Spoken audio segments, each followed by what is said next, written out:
संत हरि भक्तन की, वृंदावन धाम की, सतगुरुदेव भगवान की। विश्वरंजन जी उड़ीसा से, राधे राधे महाराज जी। महाराज जी, आत्मा और परमात्मा में अंतर क्या है? कुछ नहीं, जल तोय वारी पानी, क्या अंतर है? एक ही शब्द के पर्यायवाची शब्द है। आत्मा, परमात्मा, ब्रह्म, भगवान, जो भी कहा जाए। ज्ञानी लोग जिन्हें ब्रह्म कहते हैं, योगी जन उन्हें परमात्मा कहते हैं, भक्त जन उन्हें भगवान कहते हैं। वही हमारी आत्मा है, आत्मा ही वही है, वही परमात्मा है। हम सब भगवत स्वरूप है। तत्त्वमसि, तुम वही हो, लेकिन अपने स्वरूप को भूल करके देह भाव में आकर स्त्री पुरुष जड़ चैतन्य नानात्व में फंस करके नाना प्रकार के विकारों को प्राप्त हो रहे हो। निर्विकार परमात्मा स्वरूप होते हुए भी आप परमात्मा स्वरूप ही है। ब्रह्मविद ब्रह्मैव भवति, जो ब्रह्म को जान लेता है वो ब्रह्म स्वरूप हो जाता है, क्योंकि ब्रह्म स्वरूप था, ब्रह्म स्वरूप है, ब्रह्म स्वरूप रहेगा। आंचल जी पंजाब से, राधे राधे महाराज जी। महाराज जी, नियम बंधित भक्ति या पूजा और प्रेम सहित भक्ति दोनों में कौन सी आवश्यक है? नेम से ही प्रेम का प्रादुर्भाव होता है। पहले साधक को चाहिए कि दृढ़ता पूर्वक नियम का पालन करे, फिर उसी में प्रेम हो जाता है, फिर प्रेम से पूजा होने लगती है। नेम उसी में समा जाता है, लेकिन नेम आवश्यक है। बिना नेम के प्रेम का प्रादुर्भाव नहीं होता। और जब प्रेम रहता है तो नेम को रहने नहीं देता। वो नेम में जो बंधन है उस बंधन को तोड़ देता है। लेकिन जब तक प्रेम न हो तब तक नियम का बंधन होना चाहिए। इतने माला जप करना, इतना पाठ करना, इतना पूजा करना, इतना परिक्रमा करना, ये करना। जो नियम अपने हैं वो नियम प्राणपन से निभाना चाहिए। चाहे सर्दी हो, गर्मी हो, बरसात हो, शरीर रोगी हो, कैसी भी परिस्थिति में नियम का पालन करना चाहिए। उसी नियम के पालन रूपी तपस्या से प्रेम का प्रादुर्भाव होता है। जो नियम का पालन नहीं करते वो किसी भी काम के नहीं रहते। परमार्थ हो या स्वार्थ किसी काम के नहीं रहते। नियम का पालन करना अत्यंत आवश्यक है। तो जो जहां है वो अपने कर्तव्य का पालन करते हुए साधना का कुछ नियम ले। अब आजकल क्या साधना के लिए बात करें, प्राय 9 बजे तक सोते हैं, 10 बजे तक सोते हैं, तो क्या साधना करेंगे? ब्रह्म मुहूर्त में 3 बजे 4 बजे जग जाना, नहा धोकर थोड़ा व्यायाम करके फिर अपनी दिनचर्या में लगना। मनुष्य जीवन प्रकाशित हो। अब बुझे बुझे से चेहरे, विषयों का सेवन, खान पान गंदा, बस वही नींद, आलस्य, प्रमाद, हिंसा, दुर्भावनाएं। तो साधना कैसे? साधना के लिए तो बहुत पवित्र जीवन चाहिए। तो अब आप लोग तो धन्यवाद है जो प्रातः काल उठ करके ऐसे मौसम में भी आप सत्संग सुनने आए हैं। नहीं तो लोग रजाई नहीं छोड़ते, 9-9, 10-10 बजे तक सोते रहते हैं। नहीं, आजकल का तो नियम सा बनता चला जा रहा है कि रात के 2-3 बजे तक जगना और फिर सो जाना, 9-10-11 बजे तक सोना। ये आसुरी प्रवृत्ति है, ये ठीक नहीं है। जिनकी नाइट ड्यूटी उनकी बात अलग है, लेकिन अपनी एक नियम शैली होनी चाहिए। इतने बजे सोना, इतने बजे जगना। अब हम लोगों ने कभी अलार्म नहीं रखा, न मोबाइल न घड़ी। कहाँ गंगा किनारे मोबाइल घड़ी। लेकिन 5 मिनट के अंतर की बात नहीं कहते। नहीं तो ठीक अपने समय पर दिनचर्या में बिल्कुल राइट टाइम या 5 मिनट का अंतर, इससे ज्यादा नहीं कि 10 मिनट 15 मिनट का अंतर आए हो जाए कभी। 5 मिनट के अंतर की बात अलग है। अभ्यास योग युक्त है ना, अभ्यास में बड़ी ताकत है। अगर अभ्यास की जाए तो आंख में पट्टी बांध करके गोली मारी जा सकती है। जरा सा खुरक मिल जाए तो पता चल जाएगा किधर है। बस वो कान से जरा सा सुन के उसी शब्द वेदी बाण पहले चलते थे। तो अभ्यास और नियम और अभ्यास के द्वारा हम माया पर विजय प्राप्त कर लेते हैं।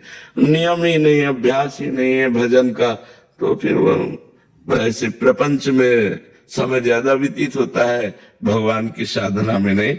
इसलिए सबसे पहला नियम से चलना चाहिए। योगेश्वर दास जी वृंदावन से, रुचि का प्रश्न है महाराज जी। महाराज जी आप कह रहे हैं कि गीता जी में भगवान बहुत जगहों पर कहते हैं कि मैं ही सब कुछ हूँ, सूर्य का तेज मैं हूँ, चंद्रमा की प्रभा मैं हूँ, नारियों का मातृत्व भाव, पुरुषों का पुरुषत्व भाव, तेजस्वियों का तेज, वैश्वानर के रूप में भोजन पचाता हूँ। लेकिन महाराज जी 18वें अध्याय में भगवान श्री कृष्ण कहते हैं ईश्वर सर्वभूतानाम, और उसके आगे ही कहते हैं तवेव तवेव शरणम। महाराज जी आप कह रहे हैं कि भगवान यहां अहम सर्वभूतानाम भी कह सकते थे, लेकिन उन्होंने ईश्वर ही सर्वभूतानाम ऐसा क्यों कहा महाराज जी? इसमें ईश्वर किन ईश्वर की बात कर रहे हैं? जब अर्जुन भगवान सामने हैं और पूछते हैं ईश्वर को संबोधन करके, तो भगवान ईश्वर का ही उत्तर देते हैं, वे नहीं कह रहे कि। और जब अर्जुन कहते हैं कि मैं हार गया, अब मैं आपकी शरण में हूं, आप बताइए मुझे मेरा श्रेय क्या है? तब कहते मन मना भव मद भक्तो माध्याजी माम नमस्करो, मेरे को नमस्कार कर, मेरे को प्रणाम कर, मेरी पूजा कर, मेरे मन वाला हो जा। फिर ईश्वर को नहीं कहा। समझ रहे हो कि बात नहीं समझ रहे? जब अर्जुन ईश्वर की बात करते हैं तो भगवान ईश्वर शब्द का प्रयोग कर देते हैं, और जब कहते हैं मैं हार गया, ये सांख्य योग, कर्म योग, कभी ये योग कभी योग, हमें एक वो बता दो जिससे हमारा परम कल्याण हो। बोले सर्वधर्मान परित्यज्य माम एकम, मेरी शरण में आ जा। तो प्रश्नकर्ता के अनुसार उत्तर दिया जाता है। प्रवीण प्रवक्ता वही होता है जो प्रश्नकर्ता के अनुसार उत्तर दे। अब जैसे अगर इसको थोड़ा हटाकर परमार्थ से देखो तो लगेगा नहीं कि एक अहम बड़ी बात है। मन मना भो मद भक्तो माध्याजी बाब नमस्कार, मेरे मन वाला बन, मेरे को नमस्कार, मेरे को, ये अत्यंत प्रियता में होता है। और प्रवीण प्रवक्ता वही होता है जो प्रश्नकर्ता के शब्द पर उत्तर दे। शब्द जो है वो परमात्मा कैसा है तो फिर उसका वर्णन करो। नहीं तो सामने परमात्मा श्री कृष्ण खड़े, उनको मान क्यों नहीं रहे? जब कहते मैं हार गया, तब कहते सर्वधर्मान परित्यज्य मामेकम शरणम व्रज, तू मेरी शरण में आ जा, सब छोड़ दे, सब छोड़कर मेरी शरण में आ जा। अहम त्वाम सर्व पापेभ्यो मोक्षयिष्यामि मा शुचा, मैं तुम्हें समस्त पापों से मुक्त करके परम पवित्र कर दूंगा। तो बात समझ पा रहे ना आप? सुनीता सिंह जी। राधे राधे। राधे राधे महाराज जी। महाराज जी सब ईश्वर पर समर्पण करने के बाद भी मन कभी कभी उदास और खालीपन महसूस सा करता है। गलत गलत, समर्पण हुआ ही नहीं। सब समर्पण करने के बाद मन ऐसा उत्साहित रहता है हर समय कि तुम्हें वाणी की सामर्थ्य नहीं कि हम तुम्हें बता सके। बस इतना तुम्हें लौकिक उदाहरण में यद्यप जमता नहीं है फिर भी उदाहरण बता रहे हैं। जैसे किसी नए लड़के का और उसके मनोनुकूल लड़की मिल गई हो, और नई लड़की को उसके मनोनुकूल लड़का मिल गया हो, और दोनों का ब्याह 2-4 दिन में होना हो, उनका मन कैसा रहता है? फूला फूला नहीं रहता। तो ये तो एक लौकिक प्रीतम की बात है, लौकिक प्यार की बात है। अलौकिक प्रीतम अनंत ब्रह्मांडों के स्वामी के मिलन की चाह, और उदास और मन खाली खाली, ऐसा मुझे तो नहीं लगता। हर समय एक नवीन उत्साह, एक नवीन चेष्टा, नए पद्धति से भजन करने का, नई तपस्या करने का मन, प्रभु के लिए प्राणों को बलिदान करने का मन, ये उत्साह रहता है। हाँ, भोगों से मन हटा रहे हैं और परमानंद मिला नहीं तो खाली खाली पन रहता है कि भोगों को भोग नहीं रहे और प्रभु का रस मिला नहीं तो एक खालीपन सा महसूस होता है। ये खतरनाक स्थिति होती है। इसी खालीपन में फंस जाता है साधक। साधक इसी खालीपन में फंस जाता है। इस खालीपन को व्यक्त न करे और इस खालीपन को महसूस भी ना होने दे और आगे बढ़ता चला जाए तो परमात्मा की तरफ बढ़ जाएगा, न कहीं फंस जाएगा। कंचन कामनी कीर्ति कहीं न कहीं ढेर हो जाएगा, क्योंकि उसे कोई चाहिए, उसे कुछ चाहिए। खालीपन महसूस हो रहा है ना, और जिसे नहीं चाहिए वो निकल जाता है। जा ही न चाहिए कबहू कछु, तुम सन सहज सने बसो निरंतर तासुर सोरा और निज गे। जीवन में ये बात जरूर हमारी जो भी साधना कर रहे हैं, ये बात जरूर समझे कि जब तक भगवदानंद नहीं मिलता, विषयानंद का त्याग किया जाता है, तब तक एक मन में अभाव सा रहता है। लगता है कोई मेरा हो, मतलब आखिरकार मनुष्य शरीर है ना, तो उसकी मांग होती है और वो मन है और कुछ नहीं है। वो भोगों को भोगना चाहता है वो संसार में फंसाना चाहता है और साधक समझ नहीं पाता, तो कहीं धन में, मान प्रतिष्ठा में, कहीं न कहीं वो मन दे बैठा। जहां मन दे बैठा मारा गया, जहां मन दे बैठा मारा गया। जो अपने मन को हर जगह से बचाकर संभाल कर, सावई मन कृष्ण पदारविंदयो, भगवान के चरणारविंद में अभाव, भगवान मेरा मेरे हृदय में विराजमान है। अभाव किसका? अभाव जो अनुभव हो रहा है वो भोगों का। चूंकि भोगानंद छूट रहे हैं और भगवदानंद मिल नहीं रहा, इसलिए वो बीच की स्थिति बड़ी डामाडोल होती है। इसमें बहुत संभाल के चलना चाहिए साधक को, नहीं तो वो गिर जाएगा। कंचन कामिनी कीर्ति किसी न किसी में गिर जाएगा। के सत्यनारायण जी, राधे राधे महाराज जी, प्रणाम। महाराज जी, मंदिर और महंतों के पास आने वालों की अपूर्व वृद्धि हुई है। मंदिर जाने वालों की और संतों महंतों के पास जाने वालों की अपूर्व वृद्धि हुई है, जो पहले देखा नहीं गया। ऐसे में महाराज जी, क्या इसे देखकर हम त्रेता युग की भक्ति लौटने का संकेत माना जा सकता है? देखो, युग धर्म तो अपना प्रभाव दिखा के रहता है। ये तो भगवान की कृपा से प्रकाशित हुआ है। जैसे इस समय तो त्रेता युग तो नहीं, पर त्रेता युग जैसा, जैसे मां तो नहीं पर मां जैसी। अरे युग तो कलयुग ही चल रहा है, पर संतों का और भगवान के भक्तों का प्रताप जब उदय होता है तो वो युग धर्म में भी वो सतयुग और त्रेता को ला देता है। जैसे इस समय आप देखो, सतयुग में बैठे हैं, कोई प्रपंच नहीं, कोई कामना नहीं, कोई अशांति नहीं, एक अलौकिक आनंद आप अनुभव कीजिए, एक भागवतिक आनंद, एक मतलब दिव्य शांति। ये सतयुग की है। कलयुग में होते हैं ये भी। तो साधु समागम, भगवान के भक्तों का जो प्रेम, उससे प्रभावित होकर भगवान जो अपना प्रकाश करते हैं, ये प्रकाश भगवान का ही है, किसी व्यक्ति का नहीं है। तो भगवान प्रकाश करते हैं, तो भगवान सत है, तो सत प्रकाश होता है, तो उसी में सतयुग का प्रभाव दिखाई देता है। नाम जप, नाम कीर्तन, भगवत कथा, भगवत वार्ता, ये सब सत है, तो इसी से सतयुग है। और कलयुग में जहाँ शराब पी जाती है, मांस खाया जाता है, व्यभिचार किया जाता है, जुआ खेला जाता है, चोरी, हिंसा, घूस, इस तरह के व्यवहार होते हैं, वहां कलयुग का प्रभाव होता है। तो इस समय जो प्रभाव दिखाई दे रहा है वो भगवान का प्रभाव है। हम भी आश्चर्यचकित है कि कलयुग में ऐसी प्राणियों की श्रद्धा, जिसे आश्चर्यमय श्रद्धा कहते हैं, वो आश्चर्यमय श्रद्धा लोगों में प्रकाशित हो रही। ये भगवान की कृपा है और ये आगे चलकर नहीं रहेगी। क्योंकि जैसे जैसे कलयुग का प्रभाव बढ़ेगा वैसे वैसे दबती चली जाएगी। पीछे नहीं थी, मुगलों का राज्य था, पीछे नहीं थी। ये बीच का जो अभी समय आया है, ये बहुत अच्छा समय आया है। इस समय अपने को भगवान की आराधना करने की बड़ी अनुकूलता है। आगे चलकर समय आएगा जो अनुकूल नहीं रहेगा। अभी अपना कल्याण कर लीजिए, नहीं धीरे धीरे धीरे धीरे। जैसे पहले मोबाइल नहीं था तो क्या सब लोगों का काम नहीं चलता था? क्या सबका काम चलता था। और मोबाइल से बड़ी सुविधाएं भी हुई तो बड़ी दुविधाएं भी हो गई, बड़ी परेशानियां भी मोल ले ली। जैसे बच्चे गेम खेलने लगे, पैसे लगाने लगे, गंदी बातें देखने लगे, गंदे सीरियल देखने लगे, उससे गंदी विचार, निगेटिव विचार, धर्म रहित विचार जो हमारे समाज में वायरल की तरह फैल गए। नहीं, वायरस की तरह नहीं फैल गए। छोटे छोटे बच्चों में गंदी बातें।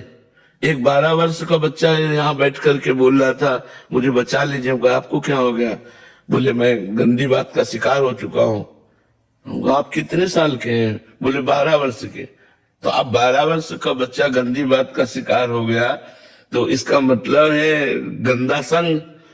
तो बहुत बढ़िया एकांत में गंदा संग मोबाइल से है। अपना कमरा बंद किया, बोले हम पढ़ रहे हैं और मोबाइल से गंदी बातें बच्चे देखें तो गंदे संस्कार बनते हैं। अब वो बच्चे जिनका 12-13 वर्ष में गंदे संस्कारों द्वारा निगेटिव विचार परिपक्व हो रहा है, वो आगे चलकर क्या कर पाएंगे? साधना कहाँ हो पाएगी? साधना की नींव तो बर्बाद हो गई। नींव तो बाल्यावस्था ही होती है।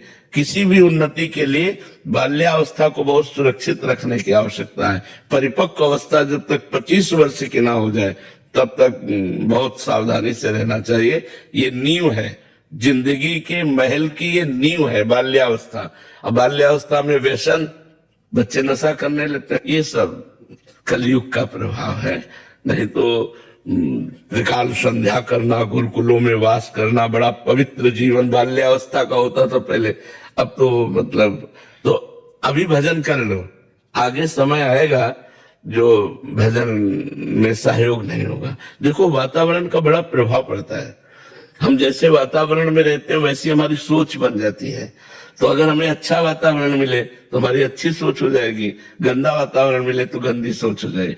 अच्छी सोच है आपकी लेकिन वातावरण गंदा है तो आपको लड़ना पड़ेगा, आपको लड़ना पड़ेगा। अपनी सोच को बचाए रखने के लिए, अपनी सोच को बढ़ाने के लिए वातावरण की बहुत आवश्यकता होती है। कलयुग में वातावरण मिलना बहुत कठिन है। नहीं, आप कंठी तिलक ये सब लगा के जाए और वो लोग शराब पी रहे हैं, आपका उपहास कर रहे हैं, तो आपको मतलब लड़ना पड़ेगा। अपनी कंठी को बांधने के लिए, अपने तिलक को लगाने के लिए, नाम जप करने के लिए आपको लड़ना पड़ेगा, क्योंकि वो परमाणु आपको परास्त करने की कोशिश करेंगे और आपको सहयोग देने वाला बहुत कम चांस है, नहीं तो उपहास करने वाला ज्यादा। धीरे धीरे आगे चलकर समय ऐसा आएगा, इसलिए अभी चांस है अपने मन को भगवान के चरणों में, क्योंकि वातावरण बहुत अच्छा है, बहुत अच्छा वातावरण है। तो हमारा इस समय जो वातावरण चल रहा है बड़ा धार्मिक और बड़ा भागवतिक वातावरण है, हम लोगों को बड़ा सपोर्ट है, तो इसलिए खूब बढ़िया भजन का अवसर, भजन कीजिए। विश्वास जी वाराणसी से। राधे राधे महाराज जी। महाराज जी, क्या समाज सेवा करने से प्रभु सेवा का मार्ग खुलता है? भाव बनाओ के, यदि हम प्रभु का भाव बनाए, सब में भगवान है, तो हम जो समाज की सेवा कर रहे हो अपने भगवान की सेवा कर रहे हैं, तो इससे प्रभु का मार्ग खुलेगा। और केवल समाज सेवा कर रहे हैं, भगवत भाव नहीं, तो पुण्य बनेगा। पुण्य कोई खास चीज नहीं होती, उससे लौकिक सुखों की वृद्धि होती है पुण्य से, लेकिन भगवत मार्ग खुल जाने पर अविनाशी पद की प्राप्ति होती है। दुखों का जड़ से नाश हो जाता है और जीव परमानंद में डूब जाता है। इसलिए हमें चाहिए कि समाज सेवा तो करें, पर उसमें अच्युत भावना युक्त, श्री कृष्ण भावना युक्त, मेरे भगवान इनमें विराजमान है, उस भावना से करें। किसी को वस्त्र दे रहे हैं तो भगवान के द्वारा दी हुई वस्तु को भगवान को दे रहे हैं। तो दियम वस्तु गोविंदम तुभ्यमेव समर्पये। हे नाथ, आपने हमें वस्तु दी और आप इस रूप में आके स्वीकार कर रहे हैं, ये हुआ भगवत मार्ग। और मैं अपनी जैकेट मेहनत की कमाई हुई इनको दान दे रहा हूं, ये हुआ पुण्य। तो पुण्य का थोड़ा बढ़कर लाभ मिलता है, लेकिन भगवत मार्ग तो दुख को जड़ से मिटा करके अनंत आनंद प्रदान करता है। इसलिए भगवत मार्ग खोलने के लिए हमें भगवत भावना की अत्यंत आवश्यकता है। जिसके साथ भी हम व्यवहार करें, भगवत भाव से व्यवहार करें। समझ पाए आप? पंकज गजेंद्र जी रायपुर से। राधा लक्ष्मी। राधे राधे महाराज जी। महाराज जी, वाणी पाठ जब करो, मंत्र जब करो या आरती के समय मन स्थिर नहीं रहता, उस समय मन ज्यादा भटका। कोई परेशानी की बात नहीं। अगर भोजन पाते समय मन न लगे तो पेट तो भर ही जाएगा। मन न लगे तो पेट नहीं भरेगा क्या? पेट तो भर ही जाएगा। ऐसे हमारा कल्याण तो हो ही जाएगा। और आज मन नहीं लगा, लेकिन एक समय मन लग जाएगा। विषया आनंद का भोक्ता अभी मन है तो उसको भोगों में अच्छा लगता है। देखो 3 घंटे फिल्म देखो, भला मन कहीं चला जाए तो बताना, लेकिन 3 घंटे नाम जप तो मन आपको परेशान कर देगा, क्योंकि इसका अभ्यास सत का नहीं है, असत का अभ्यास है। असत अभ्यास में ये मन राजी है और सत अभ्यास में ये राजी नहीं है। तो इसको राजी करना पड़ेगा, अभ्यास के द्वारा हमें इसे राजी करना पड़ेगा। जैसे एक संत से उनके शिष्य ने कहा कि आपने हमें जो नाम दिया राम राम, 18 वर्ष हो गए जपते हुए, कुछ लाभ तो दिखाई नहीं दे रहा। 18 वर्ष हो गए जपते हुए। उनका ठीक है, तुम हमें गुरु मानते हो? कहा। बोले हमारी कसम तुम्हें, जिस नाम को तुम 18 वर्ष से जप रहे हो लाभ नहीं मिला, बस कल तक मत जपना, कल हम तुम्हें दूसरा नाम देंगे। जो कल तक तुम ऐसे रहो, एक बार भी नाम न जपना, तुम्हें हमारी कसम है। 18 वर्ष का अभ्यास, ही वो पीछे मुड़ा, श्री राम राम शुरू हो गया। वो रो पड़ा और रो के बोला गुरुदेव ऐसा नहीं हो सकता, ऐसा नहीं हो सकता, अब मैं इसके बिना जी नहीं। बोले ये मिला है ये फल मिला है, मन राजी हो गया, अब तुम इसके बिना जी नहीं सकते, ये मिला है। भगवान नाम तुम्हारा जीवन बन चुका है, यही तुम्हें भगवत प्राप्ति करा देगा। नाम जप, वाणी पाठ, सतमार्ग, इसमें हो सकता है कि कुछ दिन आपको प्रगट में कोई फलानुभूति ना हो, कोई आनंद ना मिले, कोई लाभ न दिखाई दे, लेकिन वो लाभ दे रहा है, आपके पापों का नाश कर रहा है, आपके अशुभों का नाश कर रहा है और आपको भगवान के नजदीक ले जा रहा है। आपकी समझ जिस दिन आएगी उस दिन आप निहाल हो जाएंगे। चुपचाप करते रहिए, ये असत क्रिया तो है नहीं। सोचो, जब गंदी क्रिया, असत क्रिया अपना फल दे के रहती है, तो सत क्रिया क्यों नहीं फल देगी? हम वाणी पाठ कर रहे हैं, हम नाम जप कर रहे हैं, हम दूसरों की सेवा कर रहे हैं, वो हमें लाभ नहीं देगा। जब कोई गलत क्रिया हो जाती है तो उसका हमको दंड मिलता है भगवान के विधान के द्वारा। तो जब अच्छी क्रिया हम कर रहे हैं तो उसका फल क्यों नहीं मिलेगा? तो हमें विश्वास करना चाहिए, मन लगे या ना लगे। हम वाणी पाठ करते हैं, नाम जप करते हैं, भगवत कथा सुनते हैं, भगवत चर्चा करते हैं, नाम कीर्तन करते हैं, इसका फल अवश्य मिलेगा। समय पर इंतजार करो, समय पर इंतजार करो। प्रियंका जी मुंबई से। श्री हरिवंश महाराज जी, महाराज जी, सेवक वाणी के तीसरे प्रकरण में श्रीहित नाम प्रताप यश में लिखा है कि साधक को अपने रसिकाचार्य से निष्ठा पूर्वक ये प्रश्न पूछना चाहिए कि श्री हरिवंश धर्म का अनुसरण करने वाले साधक को किस प्रकार के आचरण करने चाहिए और कौन से वो पुण्य कर्म है जिनको करने से श्री हरिवंश की शरण प्राप्त होती है। महाराज जी, इसमें मतलब ये प्रश्न का उत्तर क्या है? महाराज, प्रश्न का उत्तर है, सब चराचर जगत को हित स्वरूप मानकर, प्रेम स्वरूप मान करके, सुख देवे को चावचित, सब सो हित निष्काम, या सुधर्म हरिवंश को नाम गिरा विश्राम। महाप्रभु ने, हरिवंश महाप्रभु ने एक दोहे में अपने धर्म को वर्णन किया, सब सो हित, सबसे प्यार करो, लेकिन निष्काम मति, उसके बदले में कुछ चाहो मत। जिससे हम सुख पहुंचा रहे हैं, तो जिसे हम किसी को पानी भी पिलाते हैं तो लगता है कभी हमको भी अवसर आने पर ये नहीं तो धन्यवाद तो दे ही देगा, थैंक यू तो बोल देगा। इतनी आशा रहती है कि अगर हम किसी का थोड़ा भी हित करें तो पलट करके वो थोड़ी कृतज्ञता तो प्रकट करे, लेकिन हमको इतना भी नहीं चाहना। सब सोहित निष्काम मति, बिल्कुल कोई कामना नहीं, हम बिल्कुल कामना नहीं, नेकी कर दरिया में डाल। हम आपको हित करते हैं, आपको सुख पहुंचाते हैं, बदले में आपसे कुछ नहीं, ये हमारा धर्म है। सुख देवे को चावचित, सबसो हित निष्काम, सुख देवे, सबको सुख प्रदान करो, लेकिन किसी से सुख चाहो नहीं, ये हमारा धर्म है। जो हित धर्म है, जिस धर्म के हम साधु हैं, हमारे धर्म में है सबको सुख पहुंचाओ, लेकिन बदले में कुछ मत चाहो। और श्री राम वृंदावन का आश्रय और वास स्वीकार करो, और मुख में राधा वल्लभ का नाम और हृदय में राधा वल्लभ का ध्यान ये धारण करो। सबसो हित निष्काम मति, श्री वृंदावन विश्राम, श्री राधा वल्लभ लाल को हृदय ध्यान मुख नाम। बोले अब ये कैसे होगा? ये कैसे हो सकता है कि सबको सुख पहुंचाए बदले में सुख न चाहे? तो बोले तन ही राख सत्संग में, सत्संग में पहुंचाओ अपने शरीर को, साधु संग में, तो वहां तुम्हें ज्ञान प्राप्त होगा। जब तुम्हें विवेक प्राप्त होगा तब तुम दूसरों को सुख पहुंचाओगे।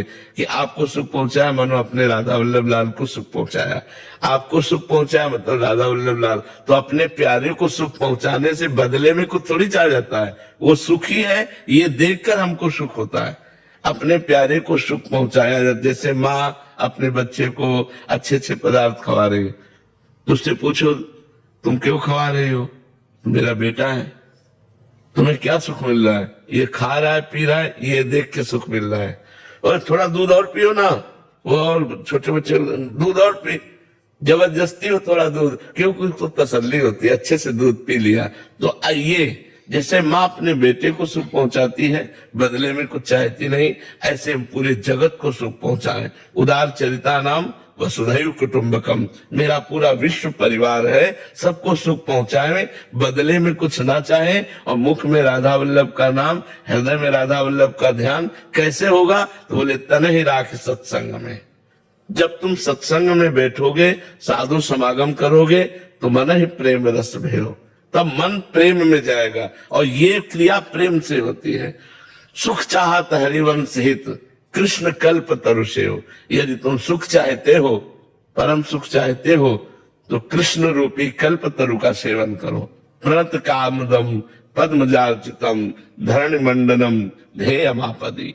भगवान श्री कृष्ण के चरणारविंद ऐसे हैं कि जो उनमें प्रणत हो जाए तो उसकी कामनाओं की पूर्ति कर देते। प्रणत कामदम पद्मजार्चितम, स्वयं लक्ष्मी जी जिन चरणों की पूजा करती है वो चरणारविंद है। तो कृष्ण रूपी कल्पतरु का सेवन करो, सत्संग करो, तो तुम्हारी बुद्धि शुद्ध होगी, जिससे तुम चराचर जगत की सेवा कर पाओगे। तो हमारे धर्म का स्वरूप है सुख देवे को चावचित सबसो हित निष्काम, या सुधर्म हरिवंश को नाम गिरा विश्राम। हर समय नाम जब चलता रहे, वाणी पाठ चलता रहे, सबकी सेवा बनती रहे, सब में भगवत भाव रहे, यही हमारा धर्म है। हेम सागर नायक जी।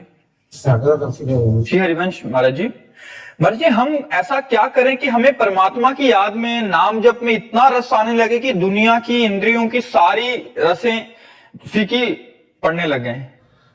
पहले भोजन सुधारो, नींद कम करो, मौन का अधिक आश्रय लो, अधिकतर मौन रहो, विचार मौन।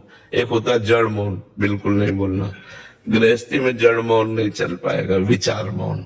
आवश्यक है तो बोलिए, नहीं तो अनावश्यक बोलिए मत। वाणी को पवित्र रखिए, नेत्रों को पवित्र रखिए, कानों को पवित्र रखिए, संयम में रखिए, और नाम जप का जिह्वा से अभ्यास कीजिए।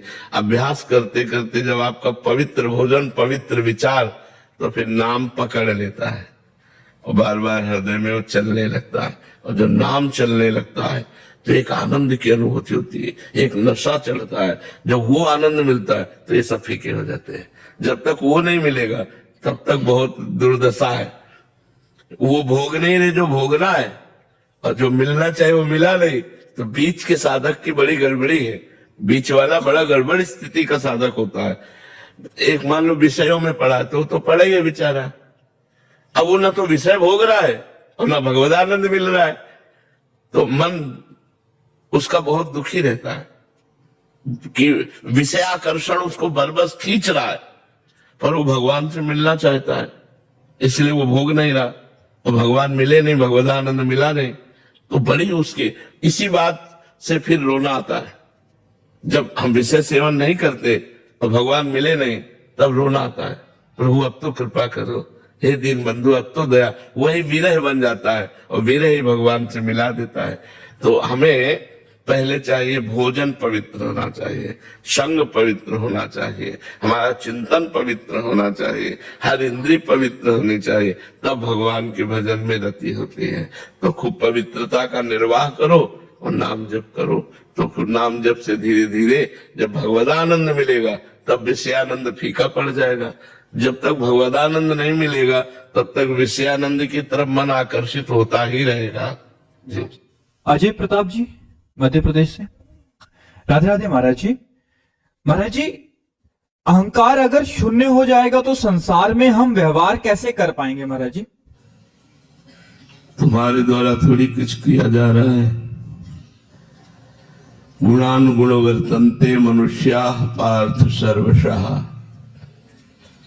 सतोगुण रजोगुण तमोगुण की प्रेरणा से संपूर्ण सृष्टि संचालित हो रही है।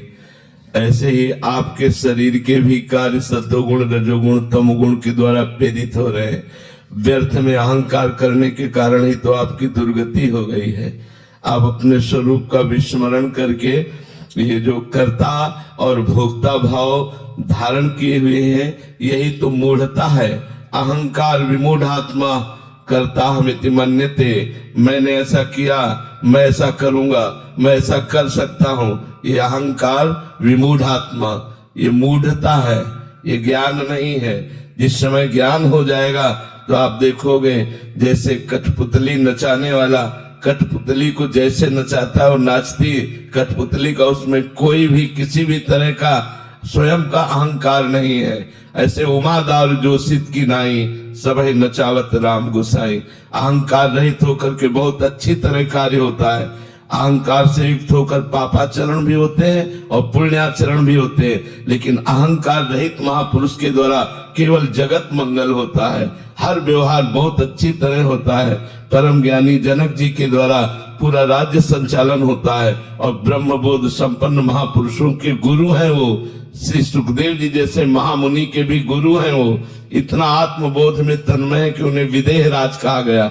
अभी आप साधना नहीं किए, इसलिए आपको पता नहीं है कि अहंकार रहित होने पर व्यवहार का कार्य कितना सुंदर ढंग से होता है। अहंकारी से तो सुंदर ढंग से हो ही नहीं सकता। अहंकारी से उतना सुंदर ढंग से हो ही नहीं सकता जितना निरहंकार पुरुष से होता है। इसलिए साधना करो अहंकार को शून्य करने की, फिर देखो स्थिति कैसे होती है।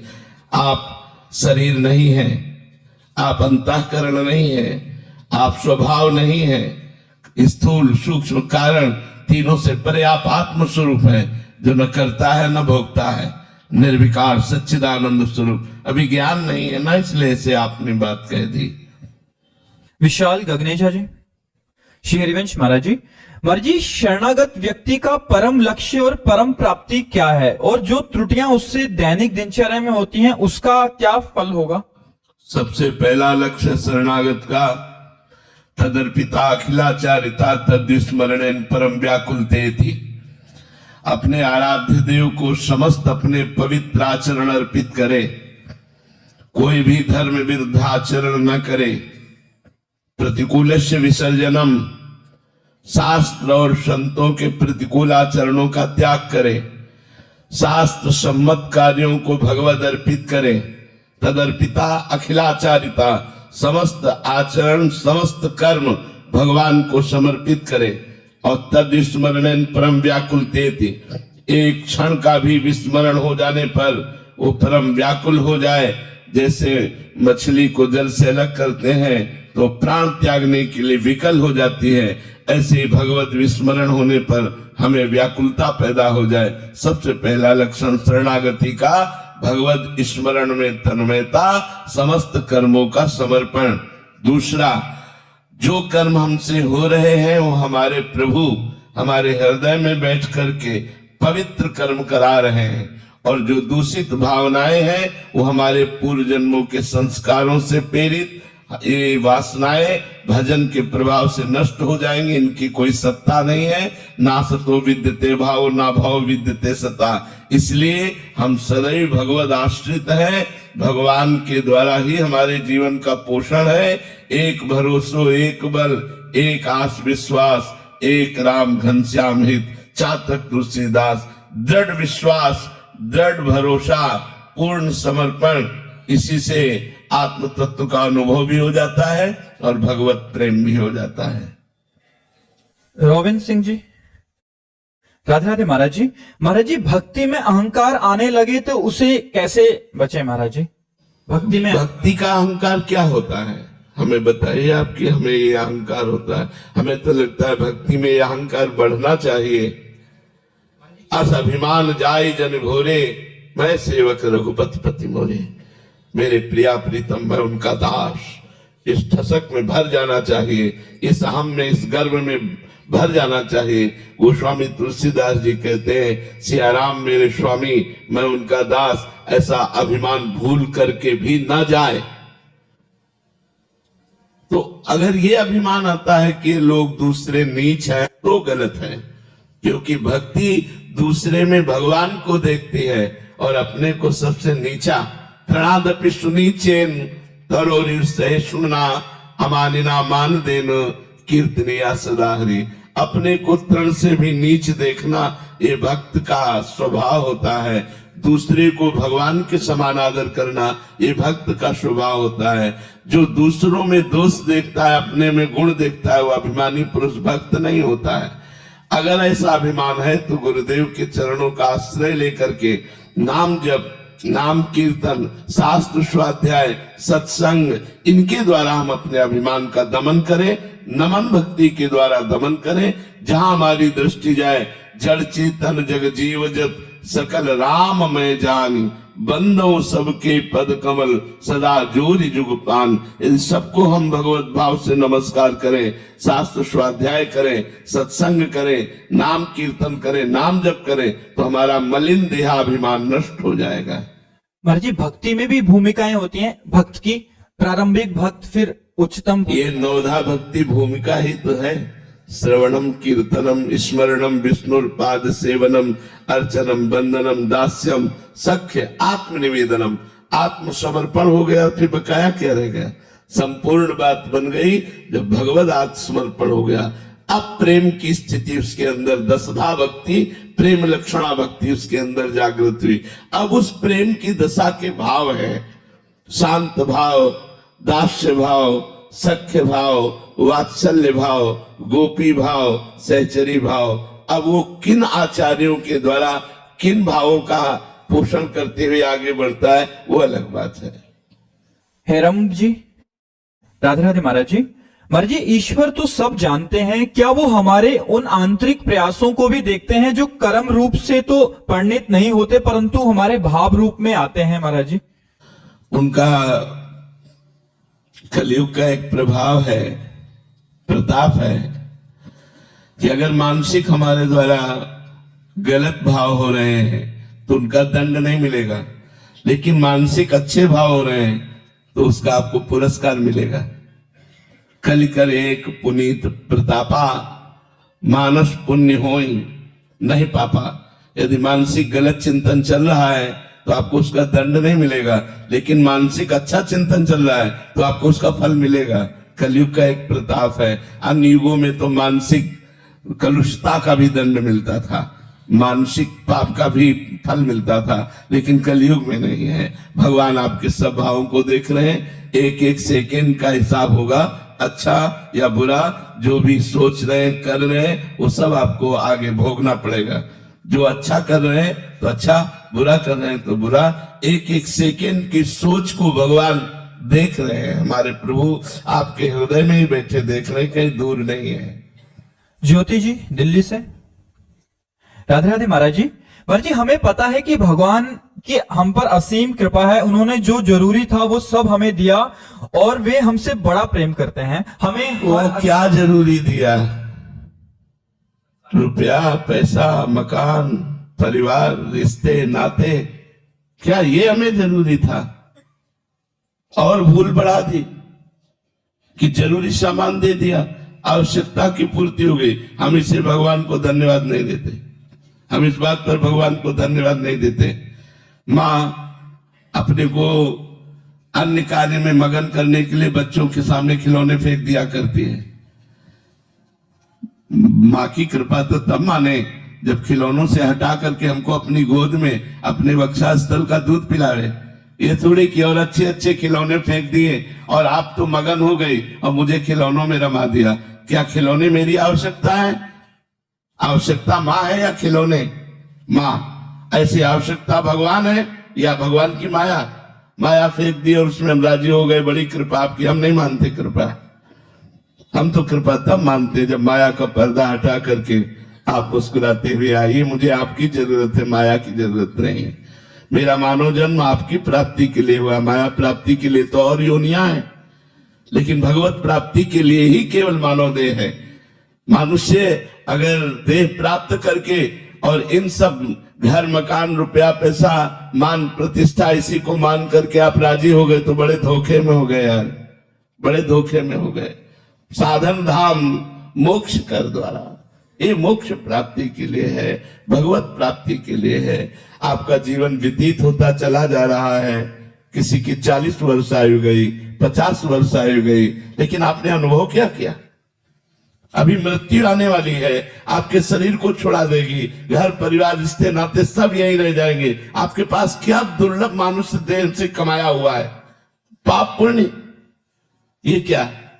ये दुर्लभता है, दुर्लभता है। हमने भजन किया, हमने तपस्या की, साधना की, गृहस्थ में रहते हुए परोपकार किया, मेहनत से कमाया, परिवार का पोषण किया और नाम जप किया, ये आपके पास है। अगर नाम जप आपके पास है, भगवत चिंतन आपके पास है, तो आपको भगवान ने आवश्यक चीज दी। अगर भगवत चिंतन नहीं है तो अनावश्यक है वो सब, हम उसे आवश्यक नहीं समझते। हमारे जीवन की आवश्यकता आनंद है, और आनंद भोगों में नहीं, परमात्मा में है। प्रियांक जी, राधे राधे महाराज जी। महाराज जी, मन में ये व्यथा है कि किसी के प्रति प्रेम और लगाव में क्या अंतर है? क्या हम श्री जी के लिए पूज्य महाराज जी जैसा प्रेम ला सकते हैं, ये गृहस्थ जीवन में लगाव मात्र रह जाएगा? लगाव ही प्रेम है। जितना लगाव बढ़ जाता है उसी को शास्त्रीय भाषा में प्रेम कहते हैं, ग्रामीण भाषा में लगाव कहते हैं। हमारा जहां लगाव होता है, मन का जुड़ना ही तो लगाव है। मन का जुड़ना, मन को अच्छा लगना, मन से अपनापन करना, इसी को तो प्रेम कहते हैं। जो हम शरीर में लगाव किए हैं, शरीर संबंधियों में लगाव किए हैं, यदि वही लगाव प्रभु में लग जाए तो वो प्रेम हो जाता है, वही धीरे धीरे प्रेम बन जाता है। बोले मुझे पता नहीं चला कब इनसे इतना लगाव हो गया कि इनके बिना मैं जी नहीं सकता। ये तब बात आती है जब हमारा लगाव हो जाता है। उसी को हम शास्त्रीय भाषा में प्रीति कहते हैं, प्रेम कहते हैं। अगर वो शरीरों से लगाव है तो राग कहते हैं, आसक्ति कहते हैं, काम कहते हैं। वही प्रभु से लगाव है तो उसे अनुराग कहते हैं, प्रेम कहते हैं। विशाल सिंह जी, राधे राधे महाराज जी। गुरुदेव, एक बार आपने सत्संग में समर्थ गुरु रामदास जी का चरित्र सुनाते समय कहा था कि गुरु कृपा से ही अहंकार का नाश होता है। महाराज जी, वो गुरु कृपा हम सहज रूप से कैसे प्राप्त कर सकते हैं? कृपया मार्गदर्शन करें। उनकी आज्ञा का पालन करने से। आज्ञा शमन सुसाहिब सेवा, अपने गुरुदेव की आज्ञा का पालन करना ही सबसे बड़ी सेवा है। अब जोई कहें करे हम सोई, आयस लिए चले निज दासी, मन क्रम वचन शुद्ध सकल मत, हम श्रीहित हरिवंश पासी। एक बार हरिव्यास देवाचार्य जी महाराज श्री भट्ट देवाचार्य जी के पास गए और कहा हम आपसे दीक्षा लेना चाहते हैं। उनका हमारी गोदी पे कुछ दिखाई दे रहा है? नहीं, जाओ गिरिराज जी की 12 वर्ष तक परिक्रमा करो राधा राधा रटते हुए, फिर हमारे पास आओ। आज्ञा का पालन, 12 वर्ष तक राधा राधा रटते हुए समय व्यतीत करके जब आए तो कहा आप कुछ गोद में दिखाई दे रहा है? बोले नहीं। बोले फिर 12 वर्ष जाओ, राधा राधा रटो। 24 वर्ष राधा राधा रटते हुए गिरिराज जी की रोज परिक्रमा लगाते हुए अपनी गुरु आज्ञा का पालन किया। जब आए 24 वर्ष बाद तो बोले गुरुदेव आपकी गोद में श्यामा श्याम विराजमान है, ये दिखाई दे रहे हैं। बोले हाँ, अब आओ दीक्षा देते हैं। पहले सिद्ध कर दिया, फिर दीक्षा दी। गुरु की आज्ञा ही सबसे बड़ी सेवा है, गुरु की आज्ञा ही अहंकार का नाश है। बोले 12 वर्ष परिक्रमा करके राधा राधा रटते हुए समय व्यतीत किया। बोले फिर जाओ 12 वर्ष। ये तो आप हर बार कहते रहोगे, दीक्षा दीजिए फिर आप आज्ञा कीजिए, ऐसा नहीं प्रश्न किया। जो आज्ञा हुई उस पर तत्पर हो गए तो अहंकार का भी नाश हो गया, भगवत साक्षात्कार हो गया।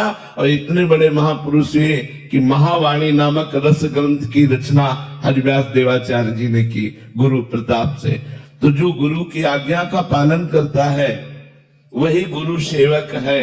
जो गुरु सेवक है वो अहंकार रहित तो हो ही जाता है, क्योंकि गुरुदेव की कृपा इस सबसे बड़े दुश्मन अहंकार पर रहती है। अहंकार नष्ट हो गया तो संस्कृति चक्र नष्ट हो गया, ये जो पुनरपि जननम पुनरपि मरणम पुनरपि जननी जठरे शयनम चक्र है, ये इसका मूल जो है वो अहंकार है। संस्कृति मूल सूल प्रद नाना सकल शोक दायक अभिमाना, ताते करे कृपा निधि दूरी सेवक पर ममता अति भूरी।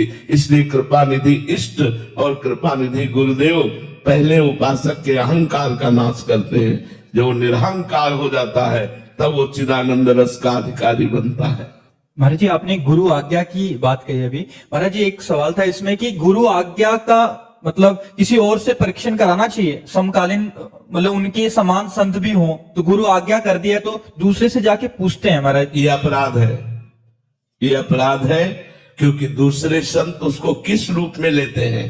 अगर सुलझा हुआ महापुरुष है तो सीधे बोलेगा, गलत, आप गुरु आज्ञा पर प्रश्न कैसे उठा दिए, चुपचाप अपने गुरु की आज्ञा का पालन करो। अगर सुलझा हुआ नहीं है तो ये क्या, कोई उपदेश दिया नहीं, कोई साधना बताई नहीं, बोले 12 वर्ष परिक्रमा लगाओ, अब 12 वर्ष तक दूर रहकर परिक्रमा, फिर ये क्या बोले 24 वर्ष लगाओ। वो गुरु की आज्ञा में कमी निकाल सकते हैं, इसलिए अपराध बनने की संभावना है। अपने गुरुदेव की बात पर यदि एक तो संशय नहीं होना चाहिए, और यदि प्रश्न उठे तो गुरुदेव से ही प्रश्न करना चाहिए, किसी और से नहीं।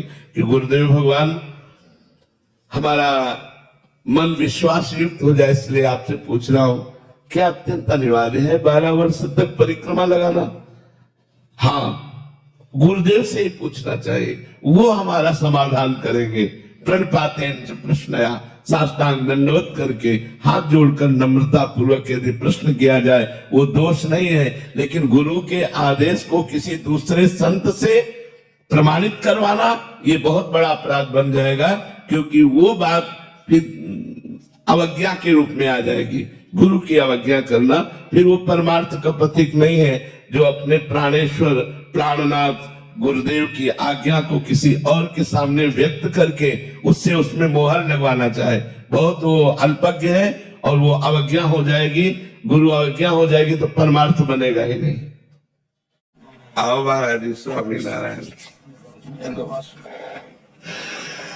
महाराज जी, बड़ी दिनों से इच्छा थी, 5 साल से इच्छा थी मेरी कि आपके दर्शन करेंगे। बहुत कृपा, बहुत कृपा स्वामी।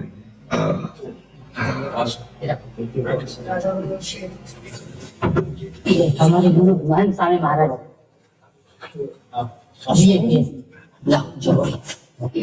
जिनके गुणों से रिश्ते हैं गिरधारी, जैसे आपके गुणों से रिश्ते हैं श्यामा श्याम जी, ऐसे ये प्रमुख स्वामी महाराज, इन्होंने 1200 साधु बनाए हमारे जैसे सभी। महाराज जी, हमारे भगवान स्वामी के समय ब्रह्मानंद स्वामी हुए, उन्होंने पद लिखा है, छोटा सा पद 2 मिनट का। हाँ हाँ, ये आपकी श्री जी के लिए खास लाया। अच्छा, आप लगाइए महाराज जी।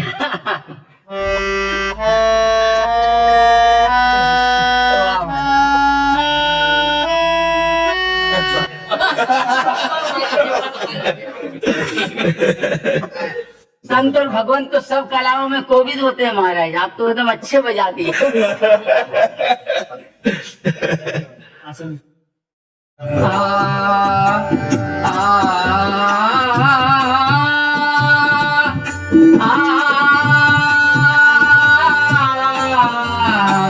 संत परम हितकारी जगत माही, संत परम हितकारी प्रभु पद प्रगट करावत प्रीति, प्रभु पद प्रगट करावत प्रीति, भरम मिटावत भारी जगत माही, भरम मिटावत भारी जगत माही, संत परम हितकारी परम कृपालु सकल जीवन पर, परम कृपालु।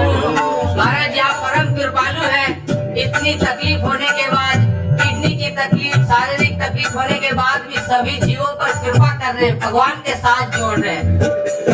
परम कृपालु सकल जीवन पर हरि सम सब दुख हारी जगत माही संत परम हितकारी जगत माही संत परम हितकारी त्रिगुणातीत फिरत जग माही त्रिगुणातीत फिरत जग माही रीत जगत से नारी जगत माही रीत जगत से नारी जगत माही संत परम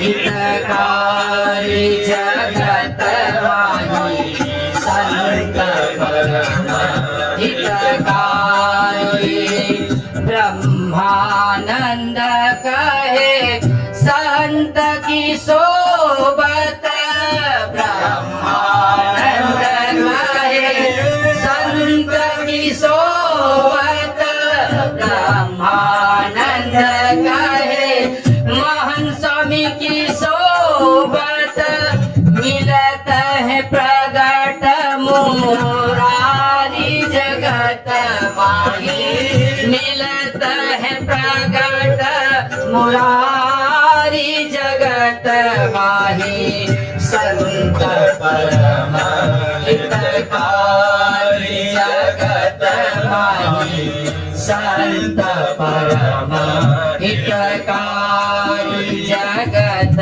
माही संत परम हितकारी। आप जैसे संत हितकारी हैं तो थोड़े दो हित वचन हमारे साधु आश्रम के लिए आप थोड़ा कृपा करें। हम समस्त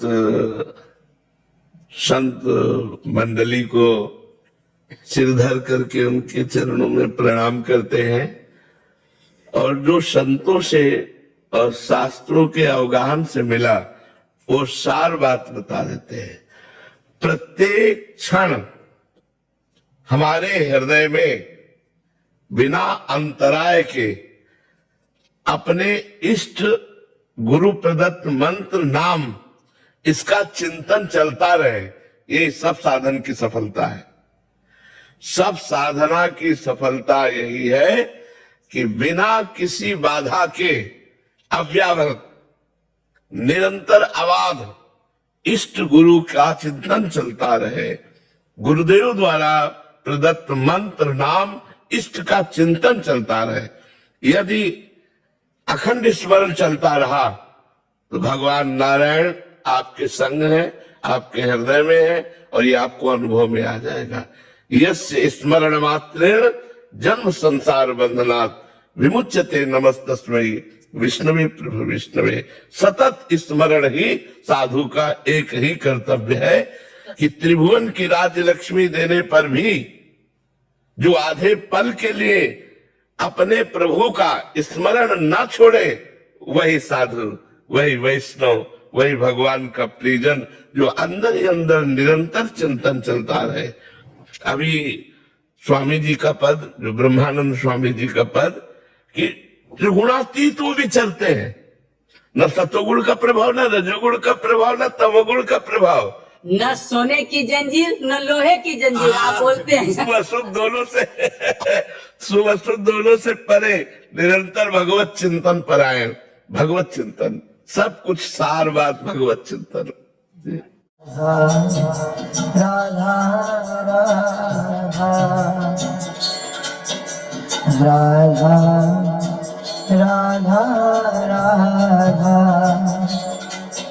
राधा राधा राधा राधा राधा राधा राधा राधा राधा